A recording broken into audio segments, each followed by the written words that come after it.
American ഐക്യനാടുകളുടെ ആഗോളാധിപത്യത്തിന് കനത്ത പ്രഹരമേൽപ്പിച്ചുകൊണ്ട് Iran യുദ്ധം ആ രാജ്യത്തിന്റെ സാമ്പത്തിക അടിത്തറയെ തന്നെ ഉലച്ചിരിക്കുകയാണ്. ഒരിക്കൽ ലോകത്തിന്റെ സാമ്പത്തിക ശക്തിയായിരുന്ന അമേരിക്ക ഇന്ന് തങ്ങളുടെ തന്ത്രപ്രധാനമായ വ്യോമയാന മേഖലയെ സംരക്ഷിക്കാൻ $2.5 ബില്യൺ അടിയന്തര സഹായം ആവശ്യപ്പെടേണ്ടി വരുന്നത് ആ രാജ്യത്തിന്റെ തകർച്ചയുടെ വ്യക്തമായ സൂചനയായി വിലയിരുത്തപ്പെടുന്നു. ഇറാനുമായുണ്ടായ യുദ്ധപരമായ സംഘർഷങ്ങൾക്ക് പിന്നാലെ ജെറ്റ് ഇന്ധനവില കുത്തനെ ഉയർന്നതാണ് തകർച്ചയ്ക്ക് കാരണമായത്. വർദ്ധിച്ച ഇന്ധന ചെലവ് നികത്താനും ടിക്കറ്റ് നിരക്കുകൾ നിയന്ത്രിക്കാനുമായി ഈ വൻ സാമ്പത്തിക പാക്കേജ് വേണമെന്നാണ് ബജറ്റ് എയർലൈൻ കമ്പനികളുടെ ആവശ്യം. ഒരു കാലത്ത് വില കുറഞ്ഞ യാത്രയുടെ പ്രതീകമായിരുന്ന ഈ മേഖലയാണ് ഇന്ന് ചെലവുകളുടെ ഭാരം സഹിക്കാനാകാതെ നിലനിൽപ്പിനായുള്ള പോരാട്ടത്തിലേക്ക് തള്ളപ്പെട്ടിരിക്കുന്നത്. ഫെബ്രുവരിയിൽ ആരംഭിച്ച ഓപ്പറേഷൻ എപ്പിക് ഫ്യൂറി എന്ന പേരിൽ അമേരിക്കയും ഇസ്രയേലും സംയുക്തമായി ഇറാനെതിരെ നടത്തിയ ആക്രമണമാണ് ഈ പ്രതിസന്ധിയുടെ തുടക്കം. പേർഷ്യൻ കടലിടുക്കിലെയും ഹോർമൂസ് കടലിടുക്കിലെയും കടുത്ത നിയന്ത്രണങ്ങൾ ആഗോള എണ്ണ വിപണിയെ സ്തംഭിപ്പിച്ചു. ലോകത്തിലെ മൊത്ത എണ്ണ വിതരണത്തിന്റെ 1/5 കടന്നുപോകുന്ന ഈ നിർണായക പാത അടഞ്ഞതോടെ ആഗോളതലത്തിൽ ഇന്ധനവില കുതിച്ചുയർന്നു. അമേരിക്കയിൽ ഒരു ഗാലൻ ജെറ്റ് ഇന്ധനത്തിന്റെ വില $4 മുകളിൽ എത്തിയത് വിമാന കമ്പനികളുടെ ലാഭക്ഷമതയെ പൂർണ്ണമായും ഇല്ലാതാക്കി. മുൻപ് $1.8 ബില്യൺ ലാഭം പ്രതീക്ഷിച്ചിരുന്ന അമേരിക്കൻ എയർലൈൻസ് പോലുള്ള വമ്പൻ കമ്പനികൾ പോലും ഇന്ന് $4 ബില്യൺ അധിക ബാധ്യതയാണ് നേരിടുന്നത്. വിമാന കമ്പനികളുടെ മൊത്തം പ്രവർത്തന ചെലവിൽ വലിയ പങ്ക് ഇന്ധനത്തിനാണ് പോകുന്നത്.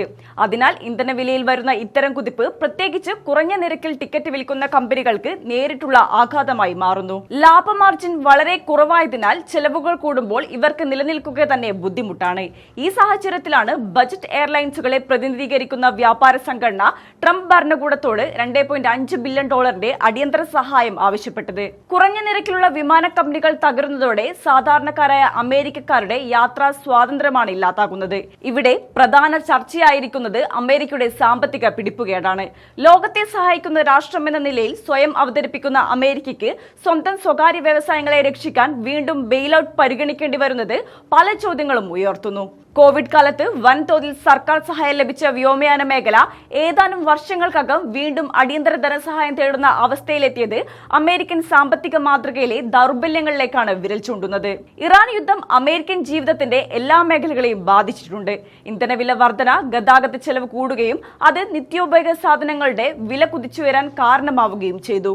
ഇതിനു പുറമെ സ്പിരിറ്റ് എയർലൈൻസ് പോലുള്ള കമ്പനികൾ പാപ്പരത്വത്തിന്റെ വക്കിലെത്തി നിൽക്കുന്നത് ആയിരക്കണക്കിന് തൊഴിലവസരങ്ങൾ ഇല്ലാതാക്കുമെന്ന ഭീഷണി ഉയർത്തുന്നു. സൈനികമായി ഇറാനെ തളർത്താൻ ശ്രമിക്കുന്നതിനിടയിൽ ആന്തരികമായി അമേരിക്കൻ സമ്പദ് വ്യവസ്ഥ പൊള്ളയാകുകയാണ് ചെയ്യുന്നത്. ഇറാൻ യുദ്ധം അമേരിക്കയെ സംബന്ധിച്ചിടത്തോളം ഒരു സാമ്പത്തിക കെണിയായി മാറിയിരിക്കുകയാണ്. അമേരിക്ക ശക്തമായ എണ്ണ ഉൽപാദക രാഷ്ട്രമെങ്കിലും ആഗോള വിപണി വിലയിൽ നിന്ന് പൂർണ്ണമായി വേർപിരിഞ്ഞു നിൽക്കാൻ കഴിയില്ല. മധ്യപൂർവ്വദേശത്തെ സംഘർഷം, കപ്പൽ ഗതാഗത ഭീഷണി, വിതരണ ശൃംഖല പ്രശ്നങ്ങൾ എന്നിവയൊക്കെ യുഎസിലെ ഉപഭോക്താക്കളെയും വ്യവസായങ്ങളെയും നേരിട്ട് ബാധിക്കുന്നുണ്ട്. അമേരിക്കൻ വിമാന കമ്പനികൾ സർക്കാരിന് മുന്നിൽ കൈനീട്ടുന്നത് കേവലം ഒരു വ്യവസായ തകർച്ചയുടെ വാർത്തയല്ല, മറിച്ച് ലോകത്തിലെ ഏറ്റവും വലിയ സാമ്പത്തിക ശക്തിയുടെ അടിത്തറ ഇളകുന്നു എന്നതിന്റെ ഞെട്ടിക്കുന്ന സൂചന കൂടിയാണ്.